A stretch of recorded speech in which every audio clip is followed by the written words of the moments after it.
स्वागत है आपका अपने यूट्यूब चैनल पे।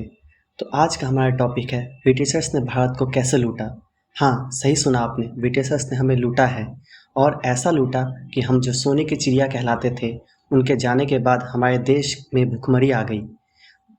ये एक आर्टिकल है जो पब्लिश किया गया था इंडिया पोस्ट न्यूज़पेपर के द्वारा, जिसका टाइटल था द ग्रेट लूट।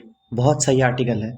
आप चाहें तो मैं इसका लिंक आपको डिस्क्रिप्शन बॉक्स में प्रोवाइड कर दूंगा, आप पढ़ सकते हैं।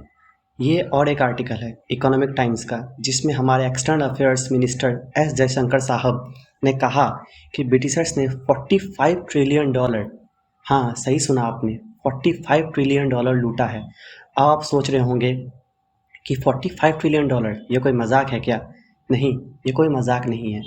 जब ब्रिटिशर्स ने हमारे देश आए तो वो पहले बंगाल में आए थे। उस समय भारत पूरे वर्ल्ड इकोनॉमी का 23% कंट्रीब्यूट करता था, और जब वो चले गए लूट के, तब हम सीधा 23% से 4% में आ चुके थे। और ये कैसे हुआ? ये इसलिए हुआ क्योंकि वो लूटने ही आए थे, लेकिन हम ठहरे भारतीय। हमारी सोच है अतिथि देवो भव, पर हमें कहाँ पता था कि हम सांप को पाल रहे थे।